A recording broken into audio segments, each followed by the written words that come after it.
রুমা পাল এই মুহূর্তে আমাদের সঙ্গে রয়েছেন এবং আমাদের সঙ্গে ব্রতদীপ ভট্টাচার্য রয়েছেন বিধাননগরের আন্ডারপাস থেকে। তার কারণ এখনো পর্যন্ত বিধাননগর আন্ডারপাসে জলমগ্ন পরিস্থিতি, সাধারণ মানুষের ভোগান্তি শেষ হওয়ার কোনো নামই নিচ্ছে না। আমি চাইবো একবার রুমার কাছে যাওয়ার আগে ব্রতদীপের কাছে যেতে, যদি একবার দেখানো সম্ভব হয়। ব্রতদীপ, মানুষের ভোগান্তি এই বিধাননগরের আন্ডারপাস দিয়ে যাতায়াতের ক্ষেত্রে কতটা পোহাতে হচ্ছে সাধারণ মানুষকে? দেখো, আমি আগেও বলেছিলাম যত রাত গড়াচ্ছে ততই কিন্তু ভোগান্তি আরও বাড়ছে। গতকাল রাত থেকে যে বৃষ্টি শুরু হয়েছে, এখন কিন্তু বৃষ্টি নেই, কিন্তু বিধাননগর স্টেশনের সামনে যে আন্ডারপাস, বিধাননগর রোডের ওপর অত্যন্ত গুরুত্বপূর্ণ রাস্তা, সেই আন্ডারপাস কিন্তু এখনও পর্যন্ত একটি দিক বন্ধ রয়েছে। অর্থাৎ গৌরীবাড়ির দিক থেকে যেটা একেবারে বিধাননগর উল্টোডাঙ্গার দিকে আসছে, সেই দিকটাই জলমগ্ন হয়ে বন্ধ হয়ে গিয়েছে।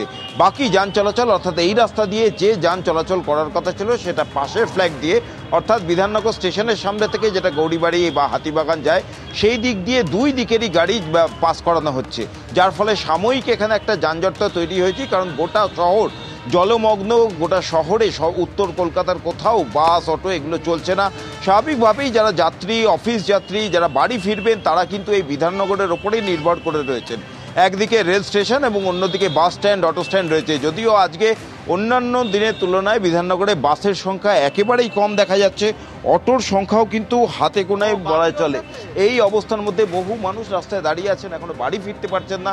ট্রেনও কিন্তু যেটা নির্ধারিত সময়ের থেকে অনেকটাই দেরিতে চলছে, অনেক ট্রেন ক্ষেত্রে সমস্যা দেখা দিচ্ছে।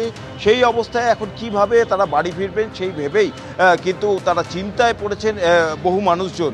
কারণ আমরা দেখিয়েছি যে দক্ষিণ কলকাতা, উত্তর কলকাতা কোথাও থেকেই মানুষ কোনো রকম যানবাহন পাচ্ছেন না, সেখান থেকে বাড়ি ফেরার জন্য পায়ে হেঁটে বহু মানুষ, একজনকে আমরা এমন দেখেছি সাঁতরাগাছি থেকে তিনি হেঁটে এসেছিলেন দক্ষিণ কলকাতা এবং বাড়ি ফিরছেন। অর্থাৎ বিধাননগর স্টেশন এলাকা থেকে বাড়ি ফিরতে যেমন সাধারণ মানুষের সমস্যা হচ্ছে, এর পাশাপাশি আন্ডারপাসে জল জমে থাকায় সেই আন্ডারপাস পুরোপুরি বন্ধ হয়ে রয়েছে। তুমি আমাদের সঙ্গে থাকো, কিন্তু কলকাতার আরেক অংশ রেসকোর্সের কি ছবি আমাদের সঙ্গে রয়েছে আমাদের অপর প্রতিনিধি রুমা পাল। রুমা, দুপুরে বৃষ্টি থামার পর বেশ কয়েক ঘন্টা কেটে গেছে, ছবিটার কি কোনো বদল হলো?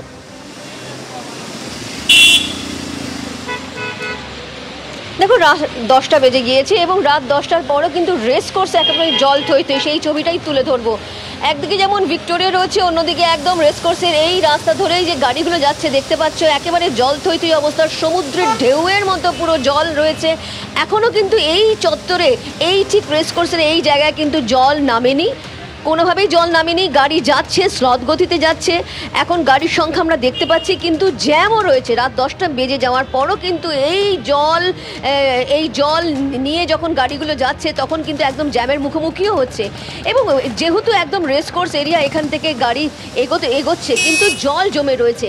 এবং সবথেকে বড় কথা, রাত 10টা বেজে যাওয়ার পরও কিন্তু ঠিক এই চত্বরে জল নামার কিন্তু কোনো বিষয় কিন্তু আমরা দেখতে পাচ্ছি না। যেটা তুমি প্রশ্ন করছিলে যে সকালবেলা যখন বৃষ্টি থেমেছে, তারপরে অনেক বৃষ্টি নেই, কিন্তু মাঝে কিন্তু আমরা দেখেছি যে ঝিরিঝিরি বৃষ্টি হয়েছে।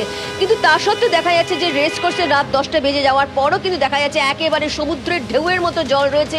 সেই জল দিয়েই যখন এই গাড়ি যখন আসছে এবং যানবাহন যাচ্ছে, এবং সব থেকে বলে রাখি, যেহেতু এখান থেকে শুধুমাত্র যানবাহন যায় এবং ঠিক একটু দূরে গিয়ে কিন্তু একদম মোড় রয়েছে, সেক্ষেত্রে দেখা যাচ্ছে যে গাড়ি কিন্তু স্লথ গতিতে চলছে। এবং রাত 10টা বেজে যাওয়ার পরও কিন্তু বোঝার উপায় নেই যে রাত 10টা বেজেছে।